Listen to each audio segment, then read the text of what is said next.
नमस्कार, मैं हूं संजय शर्मा। आप देख रहे हैं 4 PM यूपी। कहा जाता है कि जो दूसरों के लिए गड्ढा खोदता है वो खुद अपने गड्ढे में गिर जाता है।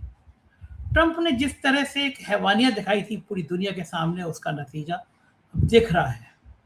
वार्ता के बाद ट्रंप को समझ नहीं आ रहा कि वो क्या करें। ईरान जिस मजबूती के साथ खड़ा है, जिस ताकत के साथ खड़ा है, वो बिल्कुल हैरान कर देने वाली है। सलाम करना चाहिए। ईरान के लोगों ने दिखा दिया कि देश के लिए कैसे जिया और मरा जाता है। दैनिक भास्कर के राजनीतिक संपादक केपी मलिक से मैंने पूछा, इन हालात में विश्व गुरु क्या कर रहे हैं। रोचक बातचीत है। उत्तर प्रदेश की राजनीति पर भी चर्चा की है हम लोगों ने। चैनल को सब्सक्राइब करिएगा। चलते हैं केपी मलिक के पास। 4 PM में बहुत बहुत स्वागत है केपी मलिक साहब, आपका अभिनंदन। आपने मुझे आज समय दिया। बहुत बहुत धन्यवाद संजय जी, आपका भी। और आपकी शर्ट आज जबरदस्त लग रही है। लग रहा है कहीं जबरदस्त पार्टी में जा रहे हैं या आए हैं आप, क्योंकि शर्ट बड़ी चमकदार है आपकी। थोड़ा बम्बई वाला हो गया हूँ ना मैं, तो थोड़ा बम्बई वाला टोन आ गया है मेरे अंदर। जी जी, मुबारक हो आपको। मेरी टीम को पसंद नहीं आती कि हर जगह यही शर्ट पहन के चल देते, मेरी फेवरेट है ना, इसलिए। मलिक साहब, जो है ट्रम्प चचा के लिए बड़ा बुरा दिन आ रहा है।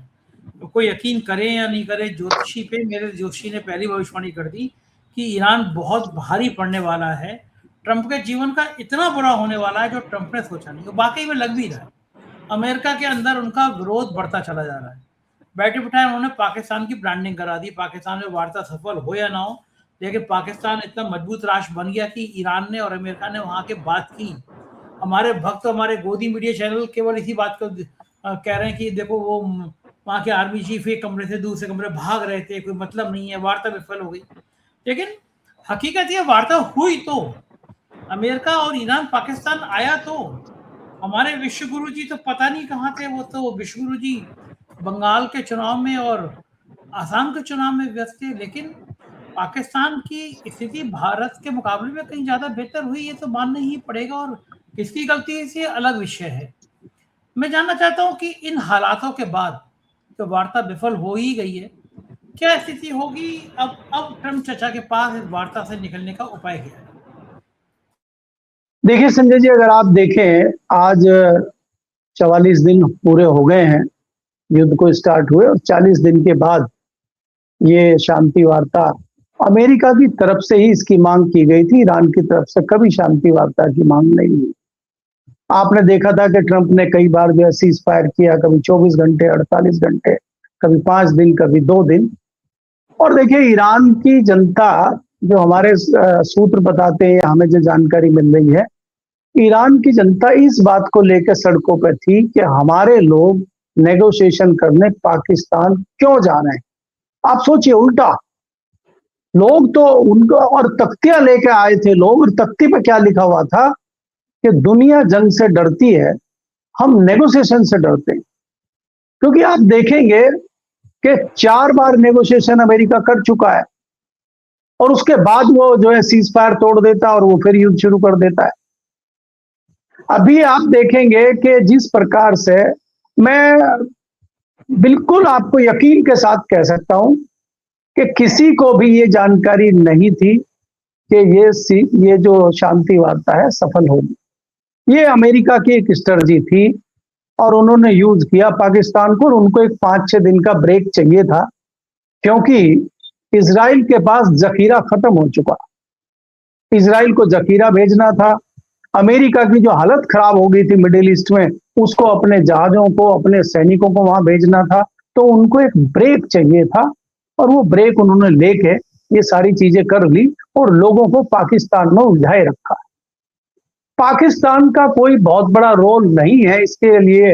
एक हिसाब से तो ये भारत के लिए भी अच्छा है, क्योंकि थोड़े दिनों में जब ये बात खुलेगी, इसमें ये आएगा कि अमेरिका ने पाकिस्तान को यूज कर लिया। मैं तो इस पर आर्टिकल लिखा था कि पाकिस्तान शिखंडी है अमेरिका का।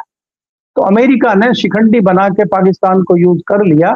ये तो उस तरह से हो गया कि भाई, आप लखनऊ से आ रहे हैं और मैं दिल्ली से आ रहा हूँ, और बीच में किसी चाय की दुकान पे हम मिल लेते हैं, और वो चाय की दुकान वाला कृतार्थ हो गया है। बस इससे ज्यादा कुछ नहीं है इसमें।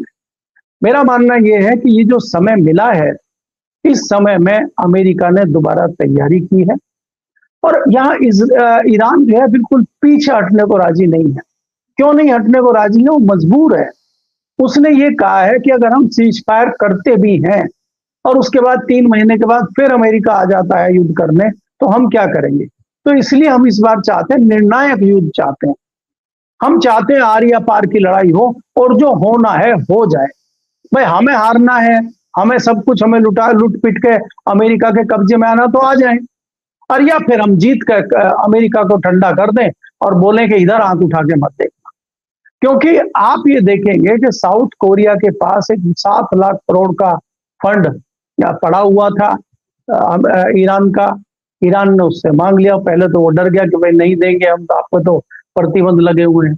बाद में फिर उसको तेल भी लेना, वो उसका फंड भी वापस देने को राजी हो गया, दवाइयां भी भिजवा रहा है, उनका तेल भी खरीद रहा है। ईरान तो अपना तेल बेच रहा है, मजे ले रहा है। ईरान को कोई बहुत ज्यादा दिक्कत उस तरह से नहीं है।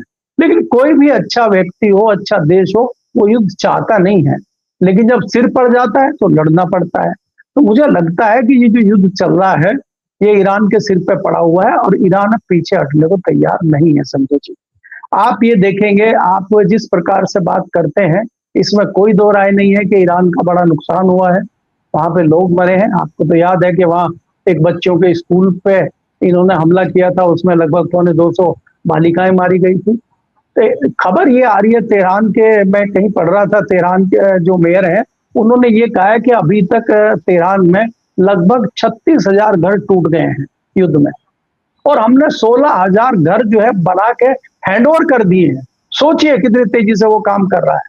और जो वो ट्रेन का पुल इन्होंने तोड़ा था, जो एक कोई पुल तोड़ा था, उसको 3 दिन में उन्होंने चालू कर दिया। तो ईरान की टेक्नोलॉजी भी देखिए आप। तो ईरान की जनता ईरान के साथ खड़ी हुई है।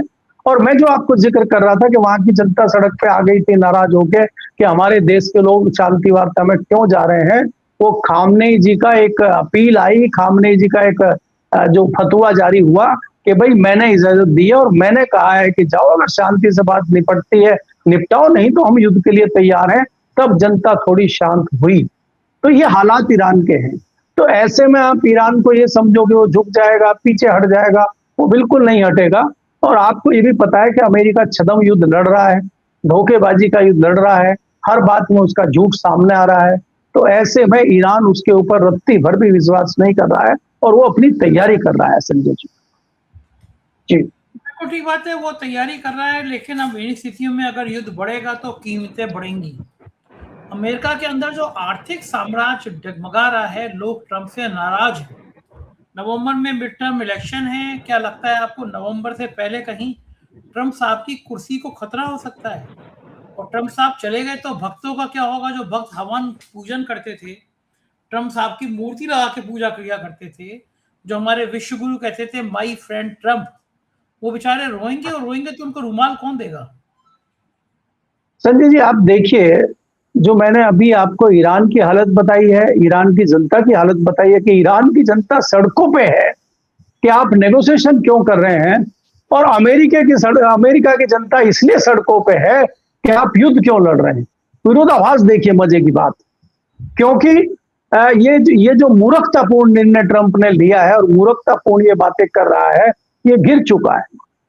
वहां की जनता इनके साथ नहीं है। आप ये देखिए कि ईरान में तो जो बड़े बड़े अधिकारी थे, बड़े बड़े रणनीतिकार थे, उनकी हत्या कर दी गई है। लेकिन अमेरिका के रणनीतिकारों की, नेताओं की, सेना के शीर्ष अधिकारियों की तो हत्या हुई नहीं है, ना किसी की युद्ध में मौत हुई है। लेकिन इस्तीफा कई लोगों ने दे दिया, कई लोग पीछे हट गए। तो ऐसा क्यों हो रहा है अमेरिका में, अगर अमेरिका इतना ही तैयार है? तो कहीं ना कहीं विपक्ष का दबाव है, इनके सांसदों का दबाव है, और जो जनता है उसका बहुत दबाव ट्रंप के ऊपर है। तो ये तो निश्चित है, अगर ये चुनाव में जाते हैं तो इनकी हार निश्चित है वहां पे। इसमें मुझे तो कोई दो राय नहीं है, कम से कम। लेकिन संजय जी, हमें ये देखना होगा कि इसमें भारत कहाँ खड़ा हुआ है। आज की जो परिस्थितियां हैं, लगभग 1.5 महीना हो गया है युद्ध को, 1.5 महीने में भारत कहाँ खड़ा हुआ है? मेरी जानकारी के मुताबिक 24 जहाज गैस और तेल लेके भारत आ रहे थे। उन 24 में से अभी 8 तो पहुंच गए थे पिछली बार भारत, और ये जो शांति वार्ता चल रही थी, 2 जहाज हमारे इस दौरान निकले हैं, हालांकि वो भारत अभी तक नहीं पहुंचे। तो 10 जहाज हमारे पास आ गए हैं। वो 14 जहाज कहाँ हैं अभी, उनका कोई अता पता नहीं। तो आने वाले समय में भारत की स्थिति क्या होगी, यहाँ कैसा तेल का संकट हो सकता है, क्या क्या रेट बढ़ेंगे, क्या अगर यहाँ ईंधन के रेट बढ़ते हैं तो बाकी चीजों के रेट ऑटोमेटिकली बढ़ जाएंगे, और रेट बढ़ जाएंगे तो महंगाई बढ़ जाएगी, और महंगाई बढ़ेगी तो देश में त्राहिमाम होगा। तो क्या हम उसके लिए तैयार हैं? क्या हमारी सरकार उसके लिए कोई तैयारी कर रही है, या हमारी सरकार वेस्ट बंगाल और आसाम जीत के उत्तर प्रदेश को घमासान करने की तैयारी कर रही है? क्योंकि हमारी सरकार और हमारी सत्ताधारी दल तो अलग युद्ध लड़ रही है ना। सारे तमाम लोग जो हैं देश के, वो ईरान की, अमेरिका की, इजराइल युद्ध की बात करते हैं सुबह सुबह, और हमारे महामानव जो हैं वो कहते हैं कि आज मेरी ड्यूटी कहाँ है, मुझे वेस्ट बंगाल जाना है या आसाम जाना है? नहीं नहीं सर, आपको तो तमिलनाडु जाना है। तो वो तमिलनाडु घूम रहे हैं, क्योंकि तमिलनाडु में भी उनको सरकार बनानी है। तो ये दुर्भाग्य है देश का कि सरकार के पास इस तरह की कोई रणनीति दिखाई नहीं देती है। बीच में आपने जिक्र किया था पाकिस्तान का, कि पाकिस्तान शांति दूत बन के उभरा है, और भारत को जब इस तरह का बात हुई थी, कई लोगों ने सवाल पूछे थे कि भाई भारत कहाँ खड़ा है, पाकिस्तान शांति दूत बन रहा है, तो हमारे विदेश मंत्री ने कितना अच्छा बयान दिया था कि हम दलाली नहीं करते। तो हमें उम्मीद भी नहीं थी कि इनका कोई बहुत अच्छा बयान आएगा। तो ये स्थिति देश की है संजय जी। जी बिल्कुल ठीक कह रहे हैं। ये हालात हैं, हो गए हैं देश के कि आप समझ नहीं सकते। लेकिन मैं एक चीज जानना चाहता हूँ मलिक साहब, ये युद्ध दो लोग लड़ रहे हैं। एक वो है जो तेलों पे कब्जा चाहता है, जो कहता है इराक ने रासायनिक हथियार बना लिए, हमला करता है, मुल्क को तबाह कर देता है।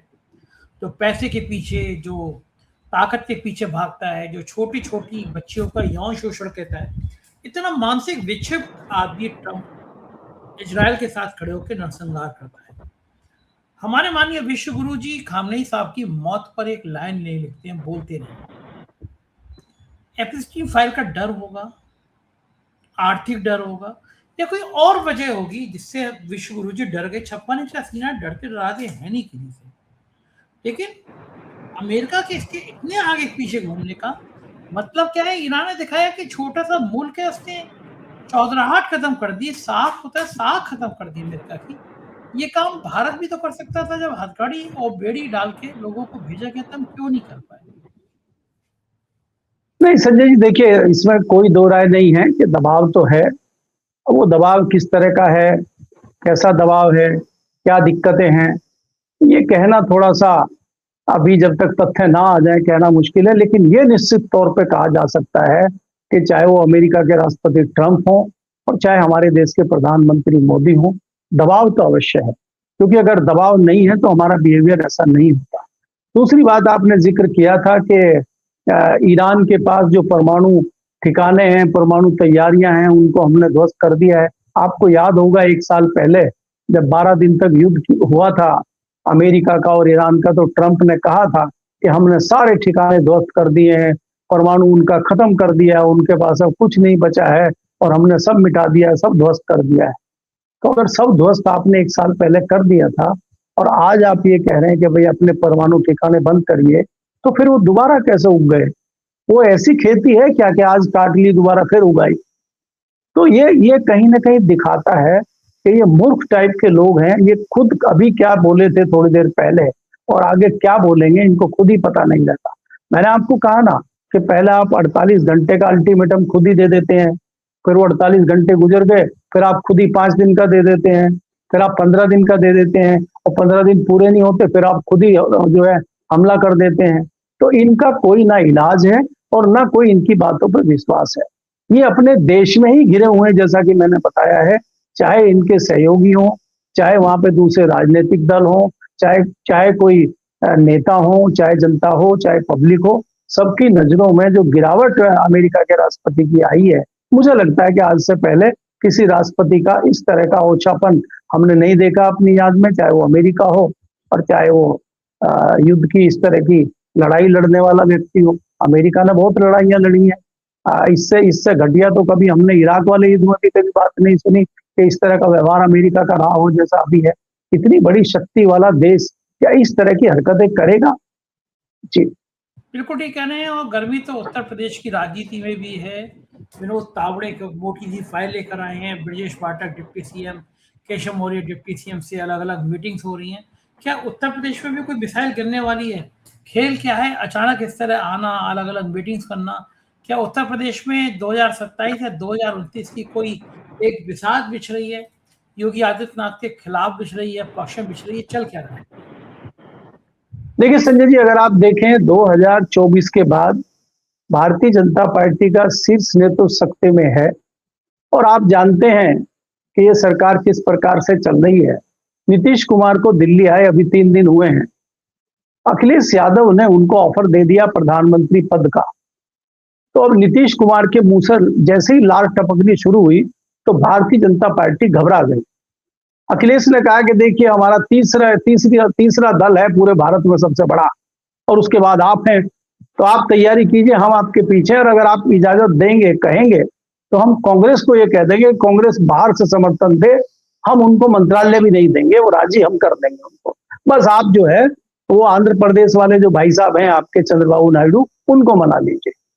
तो जैसे ये सुगबुगाहट कल दिल्ली में शुरू हुई, कहीं ना कहीं गुजरात लॉबी में हड़कंप हो गया, और जो महत्वपूर्ण जिम्मेदारी विनोद तावड़े जी के पास बिहार की थी, क्योंकि वहां पे इनको क्राउन पहनाना है, ताज पहनाना है नए मुख्यमंत्री को, तो इनको तत्काल बोला भूल जाओ पटना वटना, छोड़ो बिहार, सीधा बाबा के वहां पहुंचो, क्योंकि इधर बाबा का सोटा घूम रहा है, कहीं ऐसा ना हो कि बाबा भी सोटा लेके अखिलेश के पीछे ही खड़े हो जाएं, क्योंकि कमी तो ये बाबा के साथ कर नहीं रहे हैं। तो आपदा में अवसर एक बाबा को मिल गया है, और तावड़े जी वहां पे जो है चक्रव्यूह बिछाने पहुंचे हैं, लेकिन वो चक्रव्यूह में बाबा फंस पाएंगे कि नहीं फंस पाएंगे, अभी ये इस तरह की कहानी चल रही है, क्योंकि तावड़े जी पहुंचे हैं और बाबा वेस्ट बंगाल पहुंच गए हैं। तो ये क्या कहानी चल रही है कि लखनऊ में मीटिंग हो और वहां बाबा ना हो, तो क्या रणनीति चल रही है, ये सोचने वाली बात है।